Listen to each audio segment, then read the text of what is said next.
अगर आपने मेरे चैनल को अब तक सब्सक्राइब नहीं किया है तो इस लाल बटन को दबाकर सब्सक्राइब ज़रूर करें और बगल में इस बेल बटन को ज़रूर दबाएं जिससे कि आपको आगे आने वाले सारे वीडियोस का अपडेट मिलता रहेगा।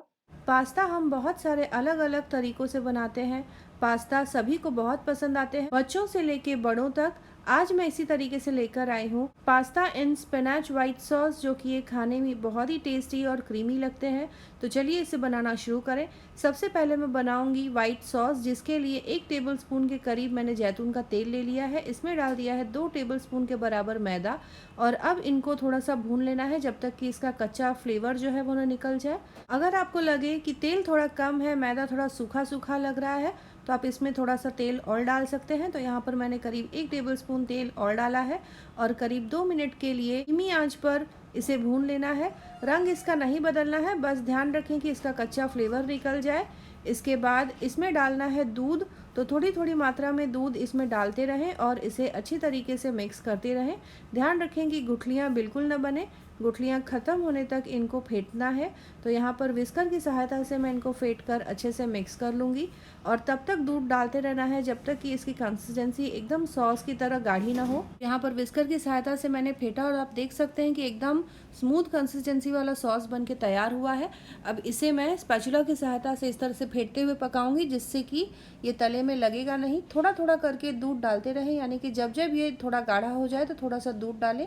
इससे इसकी कंसिस्टेंसी आप मैनेज कर पाएंगे। अब दूसरे भगोने में मैंने नमक वाला पानी उबाल लिया है, उसमें डाल दिया है 2 कप के बराबर पास्ता और इसे 10 मिनट के लिए मीडियम आंच पर पका लूँगी, जिससे कि पास्ता थोड़े सॉफ्ट हो जाएंगे। यहाँ पर ये देखिए सॉस भी हमारा अच्छी तरीके से पक गया है। इसे और भी ज़्यादा क्रीमी फ्लेवर देने के लिए यहाँ पर मैं डाल दूँगी 1 बड़ा चम्मच फ्रेश क्रीम। तो यहाँ पर मैं घर का फ्रेश क्रीम ही डाल रही हूँ। तो अगर आपके पास हैवी क्रीम ना हो तो फ्रेश क्रीम आप डाल सकते हैं। इसे अच्छे से फेंट कर मिक्स कर लूँगी और फिर डाल दूँगी 2 कप के बराबर एकदम बारीक कटा हुआ पालक। यहाँ पर मैंने सिर्फ पालक के पत्तियों का ही यूज़ किया है इस सॉस में। इनको धोकर अच्छी तरीके से बारीक बारीक काट लें और फिर यहाँ पर मैंने सॉस में डालकर अच्छे से मिक्स कर लिया। करीब 2 मिनट के लिए इसे मैं और पका लूँगी, जिससे कि पालक जो है वो थोड़े सॉफ्ट हो जाए। तो यहाँ पर हमारा पालक का जो सॉस है वो बनके तैयार हो गया है। तो इसके बाद अब मैं बनाऊँगी पास्ता।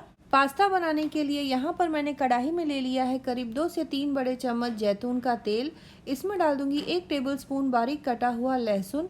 इनको थोड़ा सा भून लूंगी। इसके बाद इसमें मैं डाल दूंगी आधा कप के बराबर बारीक कटा हुआ प्याज। इनको ट्रांसलूसेंट होने तक भून लेना है। इनको सुनहरा नहीं करना है, बस थोड़ा सा इनका कच्चा फ्लेवर निकल जाए। इसके बाद इसमें मैं डाल दूंगी कुछ सब्जियां। तो मैंने लिया हुआ है आधा कप के बराबर छोटे टुकड़ों में कटा हुआ बेबी कॉर्न। फिर इसमें मैं डाल दूंगी छोटे टुकड़ों में कटा हुआ गाजर, छोटे टुकड़ों में कटा हुआ शिमला मिर्च। फिर छोटे टुकड़ों में कटा हुआ मैंने यहाँ पर मशरूम लिया है, ब्रोकली ले लिया है। इन सारी सब्जियों को 1/3 से आधा कप के बराबर लिया है। बीच बीच में पास्ता आप चेक करते रहें। अगर पास्ता पक गए हों तो इनको मैं पानी में से निकाल कर एक बोल में ले लूँगी। पास्ता को थोड़ा सा ठंडे पानी से आप धो सकते हैं, जिससे कि ये ज़्यादा पके नहीं। यहाँ पर सब्जियों को देखिए मीडियम आंच पर मैंने पका लिया है। इनको ओवर रोस्ट नहीं करना है। तो यहाँ पर आप देख सकते हैं बेबी कॉर्न के बाद मैंने गाजर डाल दिया है। गाजर के बाद शिमला मिर्च डाल दिया मैंने। फिर यहाँ ब्रोकली डाल दी है, मशरूम लिए हैं पतले स्लाइसेस में काट कर। इन सारी सब्जियों को डालकर मीडियम से हाई हीट पर करीब 2 मिनट के लिए लगातार चलाते हुए भून लूँगी। बहुत ज़्यादा इनको नहीं पकाना है। एक बार सब्जियां हल्की सी पक जाएं तो धीमी आंच करके 1 से 1.5 मिनट के लिए और पकाऊंगी।